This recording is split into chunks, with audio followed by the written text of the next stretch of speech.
My wife cheated on me with my best friend, and I chose our wedding anniversary to finally strike back. I know that sentence alone sounds like the plot of some twisted soap opera, but trust me, it was my life. And if you've ever been betrayed by the people you thought you could trust the most, you'll understand the rage and the cold emptiness that swallowed me whole in the months leading up to that night. I'm 35 years old. I work in IT. Nothing glamorous, just the usual 9-to-5 grind. I used to think of myself as ordinary, maybe even boring. I wasn't rich. I wasn't some celebrity.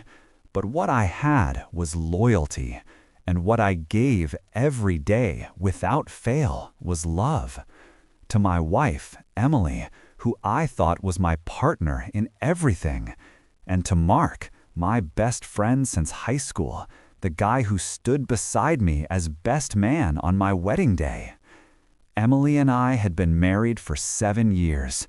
Not perfect years, but good ones, or so I thought.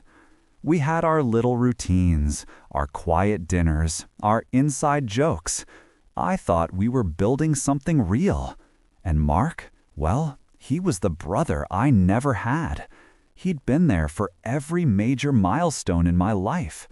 The guy I trusted enough to leave alone with my wife, because the thought of betrayal never even crossed my mind. Maybe that's what makes the knife sink deeper. When it's twisted in your back, not the betrayal itself, but the realization that you never saw it coming, that you were so blind in your trust, you practically handed them the weapon. Looking back now, the signs were there. They always are, aren't they? The little cracks in the wall you ignore because you don't want to believe the whole structure is rotting. Emily started acting differently. Small things at first, always holding her phone screen down, disappearing into another room to take private calls, brushing off questions with a laugh or a quick excuse. She started coming home later than usual, blaming work emergencies or catching up with old friends. And Mark, who used to drop by casually, started avoiding me in subtle ways. No more late-night beers, no more just checking in texts. He was around less, but when he was, he seemed nervous, like he was always waiting for something to blow up. But at that time, I shoved those thoughts aside. Because what kind of man suspects his wife and his best friend of betraying him together? That's not the kind of suspicion you admit to yourself unless you have real proof. The moment that changed everything came on a random Tuesday night. I had finished dinner alone because Emily claimed she was working late again. I was cleaning up when my phone buzzed. At first, I thought it was spam, but the message froze me where I stood. It was from an unknown number. Just one sentence. She's with him right now. My blood ran cold. I stared at the screen, heart hammering so hard I thought I'd drop the phone. I wanted to laugh it off, dismiss it as some sick prank, but something in my gut told me the truth had finally bared its teeth. I called Emily. No answer. I called again, straight to voicemail. I texted her, asked where she was. She replied 15 minutes later, still at work, don't wait up. But I didn't believe her anymore, not after that message. And as I stood there, phone shaking in my hand, I realized this was the first domino falling. My world was about to collapse, and I couldn't stop it. That night, I barely slept. I kept replaying every smile, every excuse, every late night, every time Mark had canceled on me. I wanted to scream, to punch a wall, to demand answers. But instead, I stayed quiet. I told myself, don't confront her yet. Don't confront him. Wait, watch, collect everything. because if they thought they could make a fool out of me, I was going to show them just how wrong they were. The betrayal had started, and so had my revenge. I used to think marriage was a fortress built on trust, but soon after that night when doubt first crept into my mind, the walls of my so-called fortress began to crack. It wasn't an explosion. It wasn't a dramatic revelation. No, betrayal often seeps in like poison, drop by drop, until you realize it's been coursing through your veins far too long. She wasn't the same woman anymore. My wife, the person I had shared a bed with, a home with, dreams with, she started to feel like a stranger. At first, it was subtle. She smiled less when I came home. She didn't reach for my hand like she used to. I told myself, maybe she was tired, maybe stressed. But when excuses pile up, they start to rot. I remember one evening I came home a little earlier than usual, hoping to surprise her with dinner. Instead, I found her in the living room, phone pressed tightly in her hands, eyes locked to the screen. I watched her from the doorway before she noticed me. She was smiling in a way I hadn't seen directed at me in a long time. A private, secret smile, the kind that lights up someone's soul. And when her eyes darted up and saw me, the smile vanished, replaced by a nervous laugh, a forced greeting. The phone flipped face down on the couch. That moment stuck with me. Why hide a smile? Why protect a screen as if it carried the world's most dangerous secrets? I wanted to dismiss it, but the signs kept multiplying. She started working late far more often than her job had ever required. She'd tell me she was out with colleagues, yet she'd come home with makeup smudged just enough to look lived in. She'd smell faintly of cologne that wasn't mine. Not strong enough to accuse her outright, but undeniable when you breathe it in and know it doesn't belong to you. And intimacy?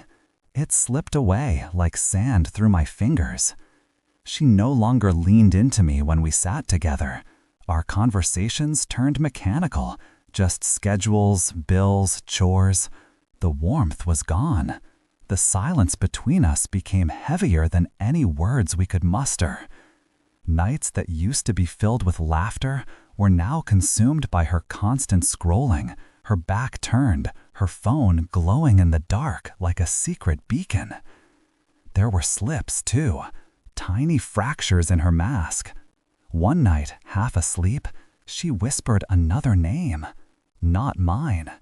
I froze, lying there beside her, my heart pounding so loud I thought it would wake her. I told myself I must have misheard, that dreams blur reality. But once that seed is planted, it grows like wildfire. She'd giggle at texts when she thought I wasn't looking.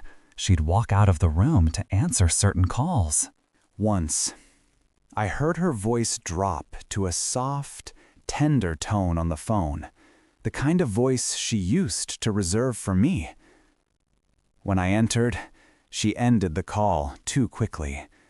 The air was thick with guilt, though she tried to mask it with excuses. I was torn in two. Part of me clung to denial, desperate to believe that the woman I married would never betray me. The other part, the darker, more cynical part, knew something was wrong, something ugly that I could no longer ignore. Trust and doubt wrestled inside me until I barely recognized myself. The hardest part wasn't even the lies she told me.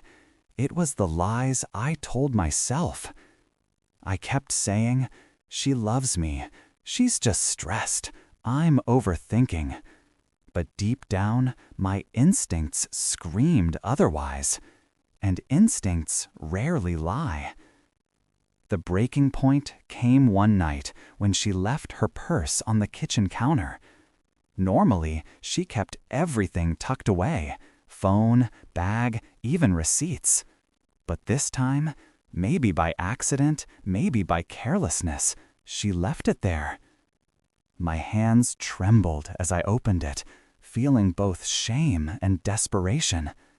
Inside, I found a crumpled piece of paper, a receipt from a hotel bar, 2 glasses of wine, 1 room number written in pen on the back. My chest tightened, my vision blurred. It wasn't proof of the act itself, but it was enough to rip the ground from beneath me. My wife, the woman I trusted with everything, had been at a hotel bar with someone else, and she hadn't mentioned a single word. I put the receipt back exactly as I found it, my heart hammering against my ribs. She didn't notice, or maybe she didn't care. But that night, as she lay beside me, pretending to be tired, pretending to sleep, I stared at the ceiling, suffocating in silence. Doubt was no longer just a shadow in my mind. It was real. It was breathing. It was alive in my house. And I knew I was standing on the edge of a truth so devastating that once it surfaced, nothing would ever be the same again. That receipt burned in my pocket for days, though I had slipped it back into her purse the night I found it. I couldn't shake the image of her sitting in a hotel bar, sipping wine with someone else, laughing in that soft, delicate way that used to be reserved only for me. Every time I closed my eyes, I imagined her leaning closer, brushing her hair behind her ear, smiling in that intimate way I had once known so well. I tried to act normal, but normalcy felt like a cruel mask. She noticed I was quieter, but she never asked why. Or maybe she didn't want to know. Maybe she sensed that I had begun to see through her. It didn't take long for clearer evidence to surface. I started paying closer attention. She guarded her phone like it was her lifeline, always locked, always face down, even in the bathroom. One evening, she left it on the nightstand while she showered. My hands shook as I picked it up, knowing I was about to cross a line I could never return from. The screen lit up with a notification, a text message. My heart stopped when I read the words. Can't stop thinking about last night. Same place tomorrow? My vision tunneled. The sender's name was disguised under a generic initial, but I didn't need the full name. I already knew who it was. My best friend. The man I had trusted since childhood. The one I'd let into my home, into my family. Suddenly, the perfume, the late nights, the secrecy, all the pieces snapped together into a grotesque picture that made me want to vomit. I put the phone back just before the shower turned off, forcing myself to breathe, to stay calm. But inside, I was a storm, tearing everything apart. That night, I didn't sleep. I stared at the ceiling again, my mind replaying every memory with him, every laugh we'd shared, every moment I'd vouched for him. The betrayal cut deeper than a knife because it came from 2 people who should have loved me the most. The next day, I tried to confront her, but softly, indirectly. Over dinner, I asked, "Do you think people can stay faithful forever, even when life gets hard?"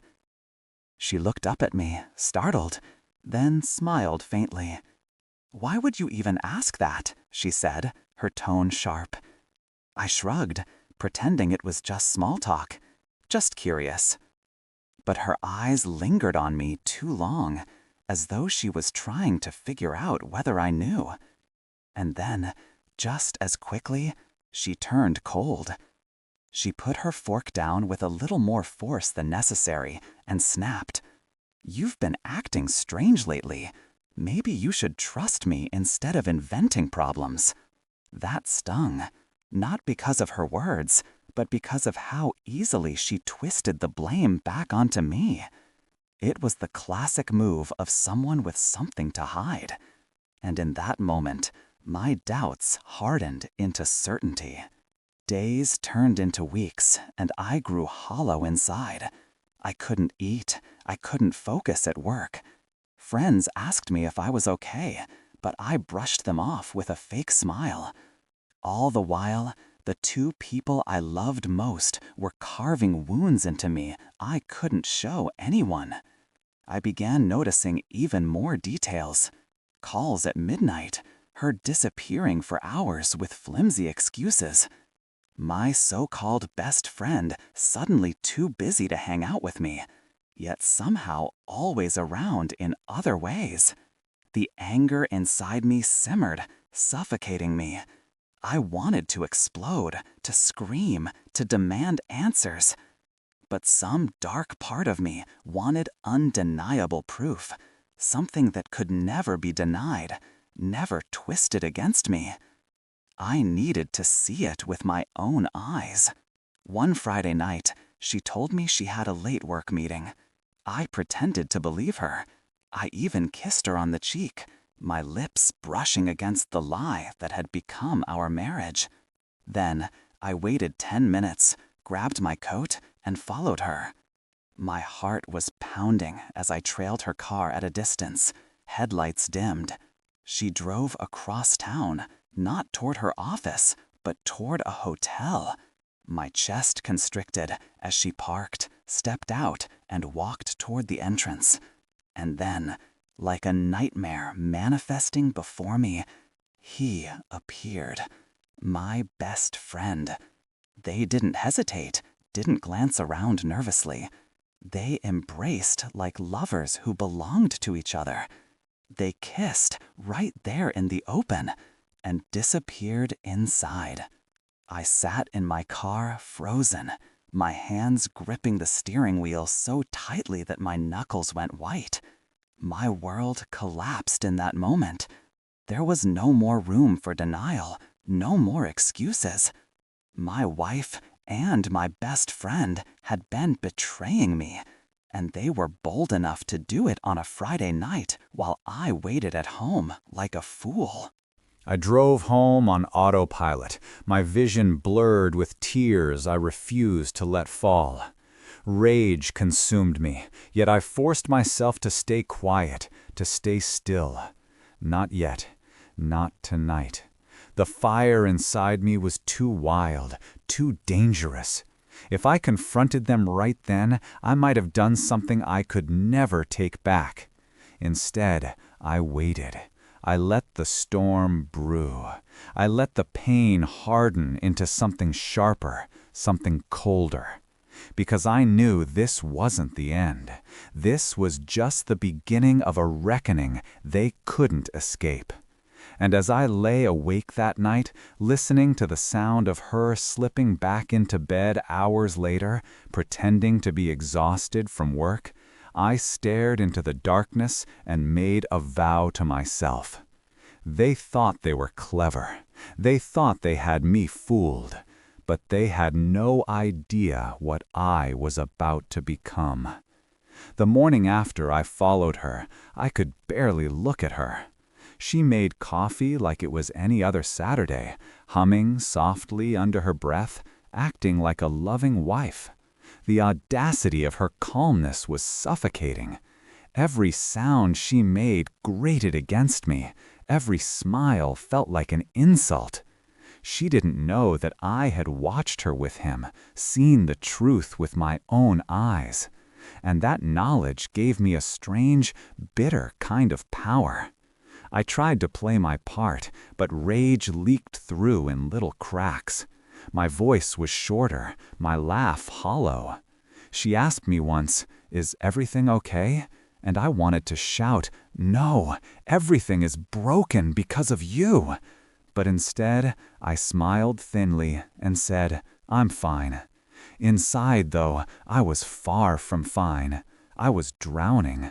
I couldn't unsee the way she had kissed him, the way she had leaned into him, like she used to lean into me. My mind replayed it endlessly, a cruel film looping until I thought I might go insane. I needed to confront her, but I wanted to choose the right moment. Too early, and she could twist it, deny it, gaslight me into doubting my own eyes. I had to corner her, to leave her no way out. A few nights later, I tried. We were lying in bed when I asked, "Do you still love me?" Her body stiffened. She hesitated for a fraction of a second before answering, "Of course I do. Why would you even ask that?"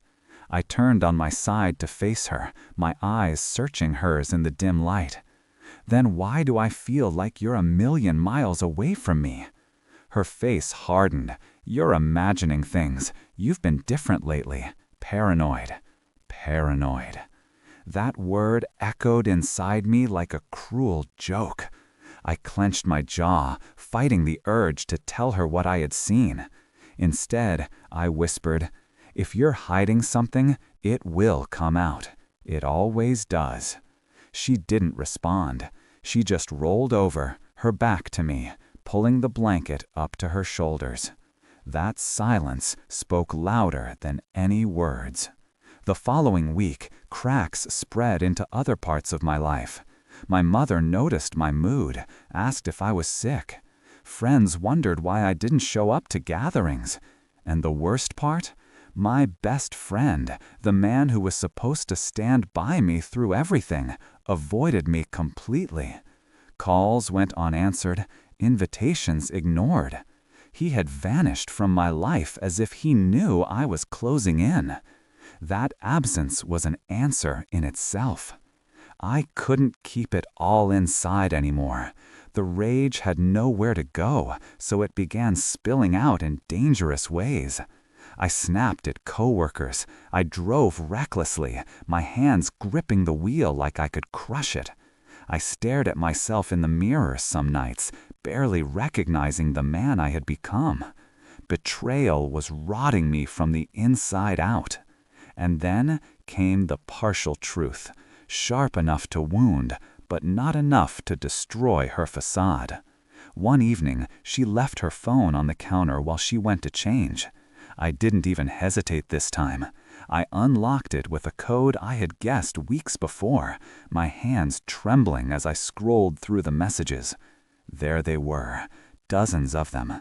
Not explicit enough to spell everything out, but laced with intimacy that no one could mistake. Phrases like, "Last night was perfect," and "I wish we could stop hiding." My vision blurred with fury. My hands shook so violently I nearly dropped the phone.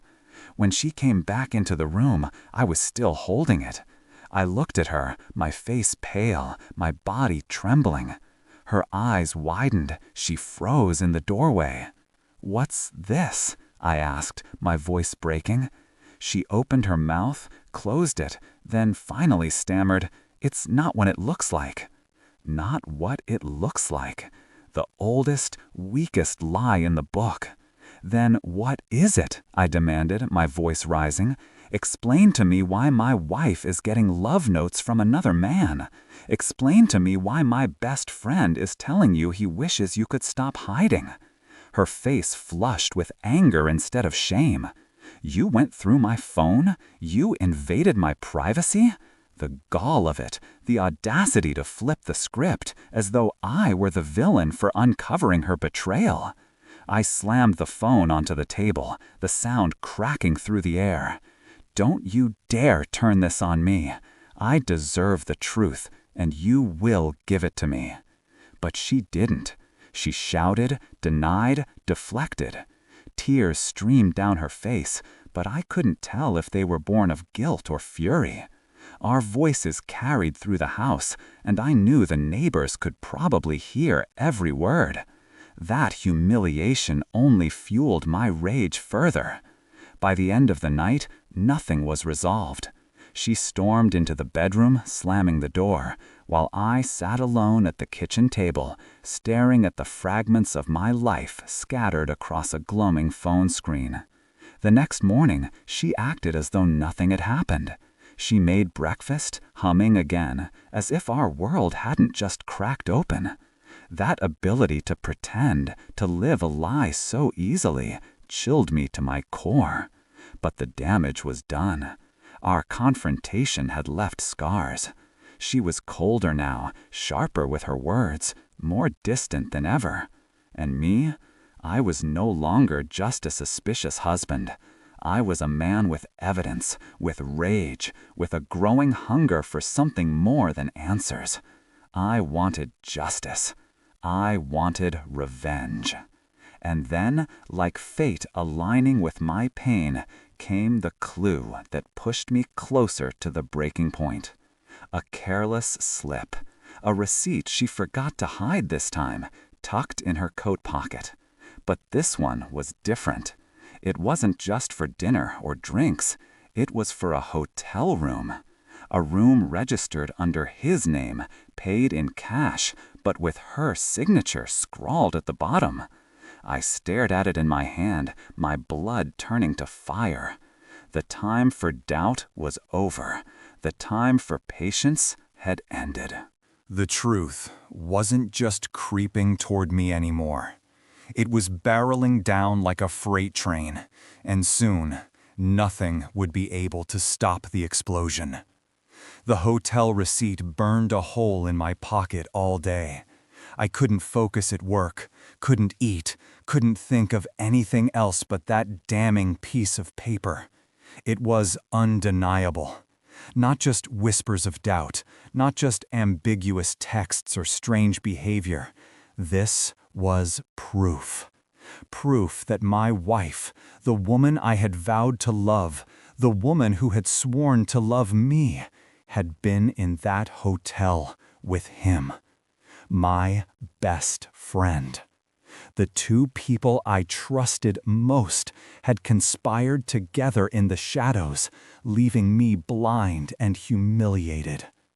I sat in my car that night, parked outside our house, the receipt clenched in my fist. My mind raced through possibilities. Should I confront her here, in the privacy of our home? Or should I wait, trap her publicly, where she couldn't run or twist the story? My rage told me to storm inside, to end the charade once and for all.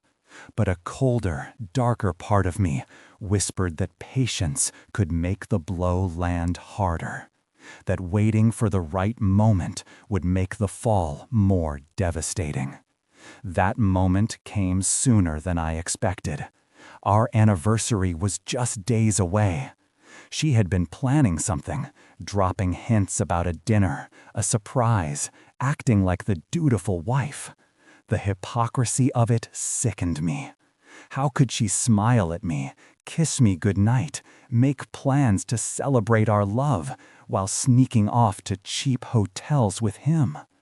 That was when the idea formed. If she wanted a show, I would give her one she'd never forget. The night of our anniversary, she dressed beautifully. A black dress that clung to her curves, the scent of her perfume filling the air like poison. She looked radiant, but to me, it was all costume, a mask for the betrayal beneath. I forced myself to play along, to smile, to compliment her. Inside, my rage coiled tighter, ready to strike. She suggested we go to a nice restaurant, but I had other plans. Actually, I said smoothly, I thought it might be nice to have a little celebration at home first. Just you, me, and a few close friends. Her eyes flickered with surprise. Friends? Yes, I said. I invited a couple of people over. Thought it'd be more meaningful, more intimate. She hesitated, but eventually smiled, though it didn't quite reach her eyes. She suspected nothing. Not yet.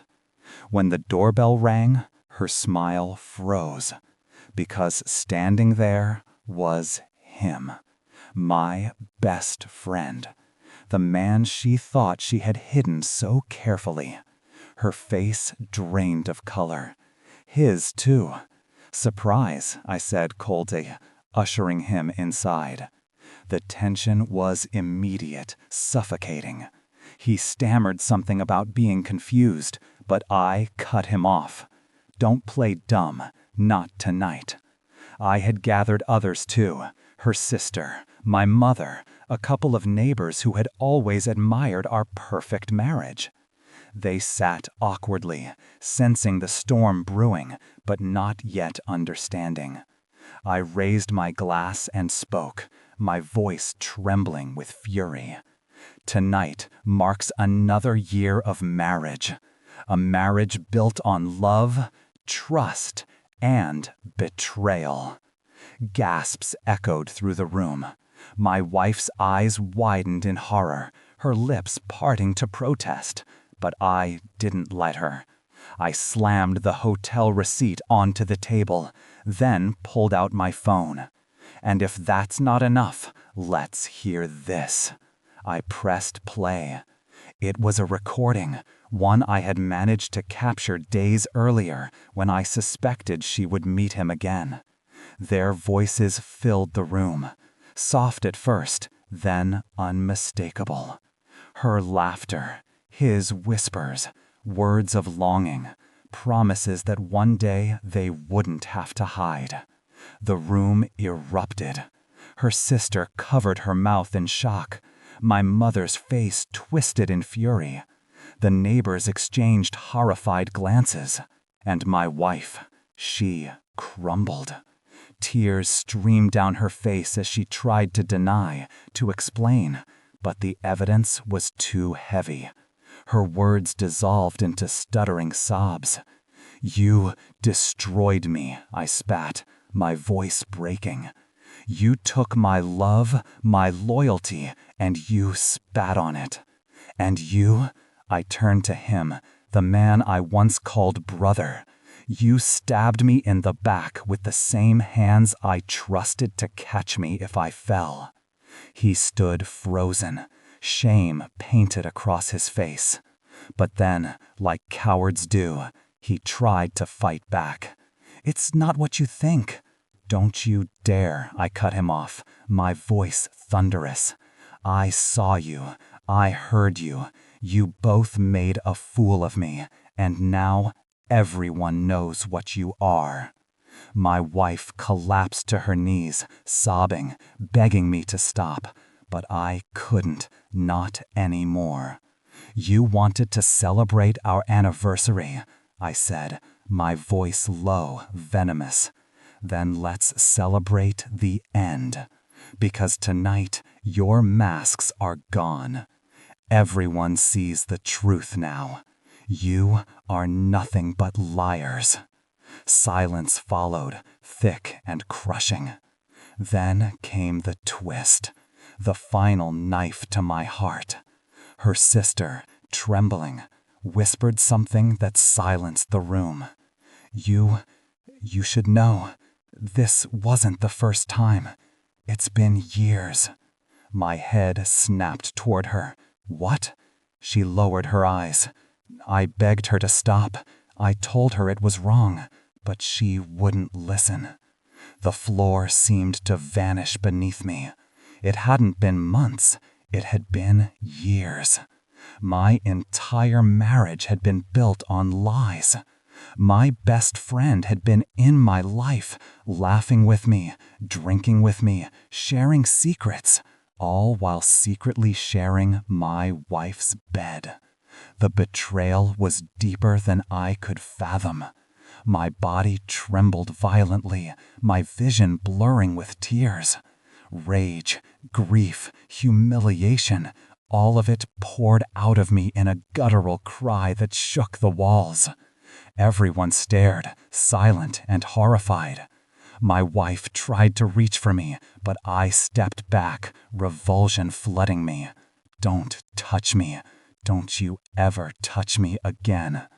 That night ended with shattered glass, broken hearts, and the ruins of what was once my life. But as I lay awake hours later, staring into the darkness, a new fire ignited within me. I couldn't undo what they had done, but I could make sure they paid. If they thought this was the end, they were wrong. It was only the beginning. The morning after the explosion, the house felt like a tomb. My wife was still there, curled up on the couch, her face swollen from crying. The silence was unbearable, broken only by her occasional sobs. I didn't speak to her. I didn't even look at her. In my mind, she no longer existed. When I finally walked out, I left her with nothing but a single sentence. "You'll regret everything." I meant it. The days that followed were a blur of whispers, calls, and shame. Word spread quickly through our family, our friends, our community. The recording I had played on our anniversary had burned itself into everyone's memory.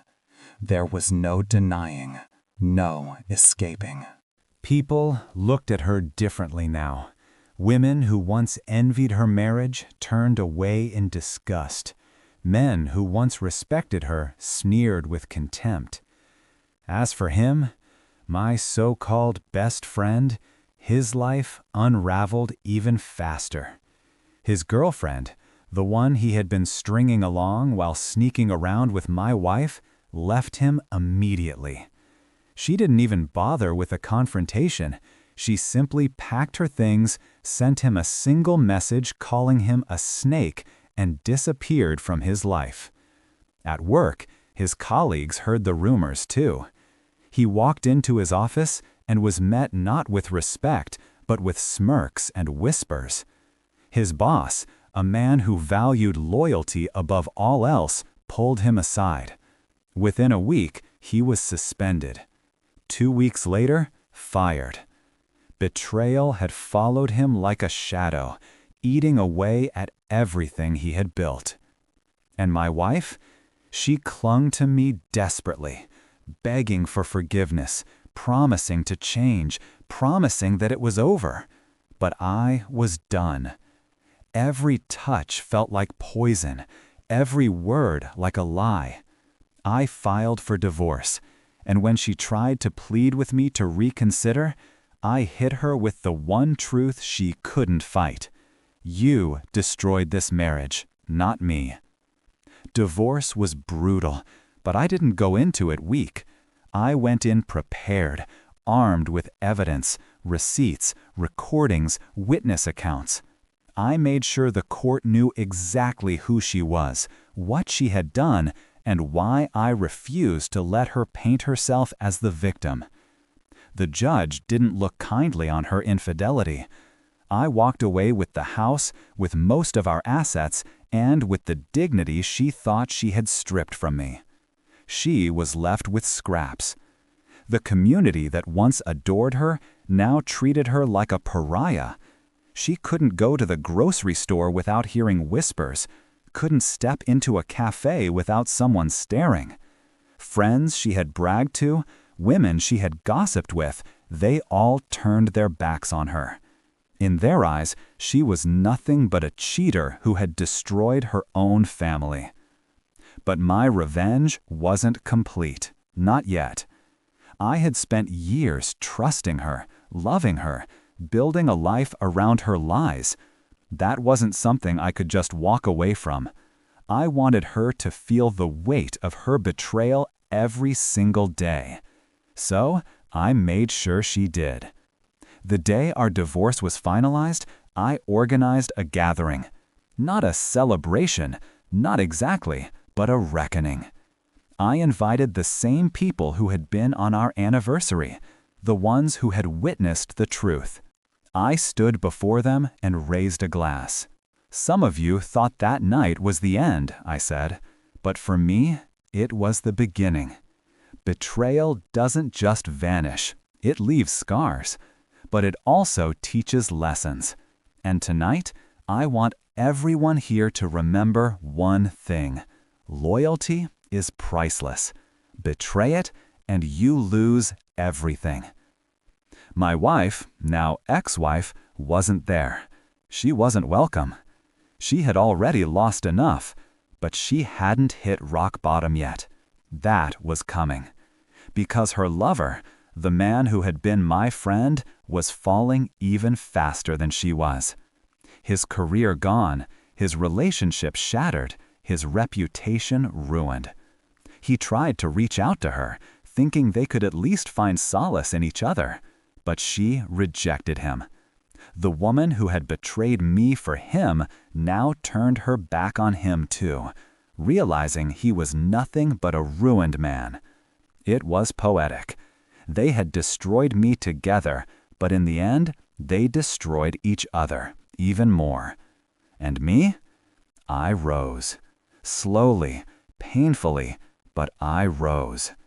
I rebuilt my life piece by piece. I focused on work, on friends who truly mattered, on family members who stood by me through the storm. The weight of betrayal never disappeared completely. It still lingered in the corners of my heart, a scar I would always carry, but it no longer controlled me. I was free. Months later, she tried contacting me again. Late-night calls, messages left unanswered. She claimed she missed me, that she realized too late what she had lost. She wanted to talk, to fix things, as if fixing a shattered life was as simple as saying sorry.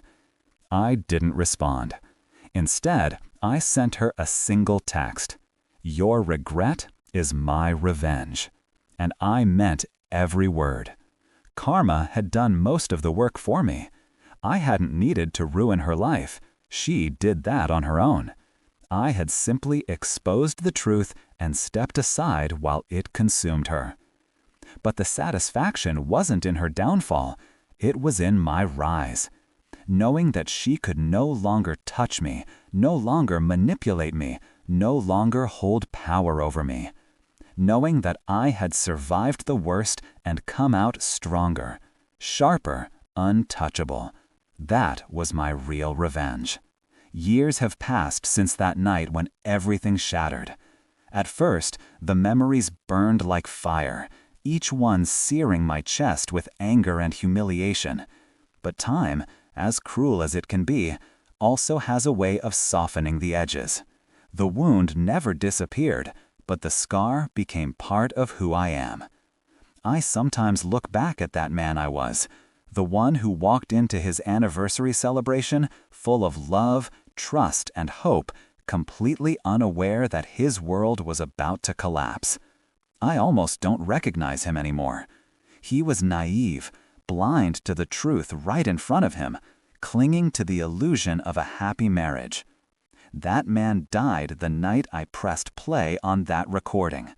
But from the ashes, I became someone new. Today, I stand stronger than I ever imagined I could be. My career flourished after the divorce because I finally poured my energy into something that gave back rather than drained me. I reconnected with old friends, forged new bonds, and surrounded myself with people who valued honesty and loyalty. My circle is smaller now, but it's real, and that makes it priceless. As for her, my ex-wife, her life became the very warning people whisper about. She moved from job to job, carrying the stain of her reputation with her wherever she went. The women who once admired her now kept their distance, whispering about her betrayal whenever her name came up. She dated a few men, but none stayed long. The truth always found its way out. Eventually, she was left alone, clinging to scraps of dignity that she herself had torn apart. And him, the man I once called my best friend, he never recovered. Losing his job was just the beginning. He drifted from one failed opportunity to the next, unable to escape the shadow of what he had done. People don't trust a snake once it's been exposed, and he was no exception. His name became synonymous with betrayal, and in our community, trust is everything. Last I heard, he had moved away, trying to start over somewhere else. But no matter where he goes, he carries the truth with him. And truth has a way of catching up. Sometimes, late at night, I ask myself if it was all worth it. The pain, the heartbreak, the loneliness that followed. And the answer is always the same. Yes. Because without that destruction, I never would have built the life I have now. Pain taught me strength. Betrayal taught me wisdom. Loss taught me gratitude. There was a time when I thought revenge meant making them suffer. But the real revenge, the sweetest kind, wasn't in their downfall. It was in my survival, in proving that they couldn't break me, even when they tried, in living a life better, fuller, freer than anything they could imagine. That is what justice looks like. To anyone listening, anyone who has ever felt the sting of betrayal cutting deep into their chest, I want you to hear this. You will survive. It will hurt. It will tear at you, keep you awake at night, make you question everything you thought you knew. But you will survive. And survival is victory. Don't let betrayal turn you into someone bitter, someone small. Don't let it define you by the worst thing someone else did to you. Let it shape you, sharpen you, and make you stronger. Show them, not through anger, not through screaming, not even through revenge, but through the life you build without them. That is the ultimate punishment. Because cheaters, liars, betrayers, they destroy themselves. You don't have to lift a finger. They live with the weight of their choices every single day. That weight grows heavier, darker, until it swallows them whole. And you rise. I will leave you with this. Loyalty is priceless. Betray it, and you lose everything. Endure it, and you gain strength no one can ever take away. That is my story. That is my confession. And if my pain spares even one person from walking blindly into the arms of betrayal, then telling it has been worth it. The scars remain, yes, but they no longer define me. What defines me now is survival, strength, and the quiet satisfaction of knowing that karma always finds its way home. So the next time someone looks at you with love in their eyes, ask yourself, do they deserve your loyalty? Because once it's broken, there's no going back. My wife cheated with my best friend. I got my revenge. And in the end, I got something even greater. I got my life back.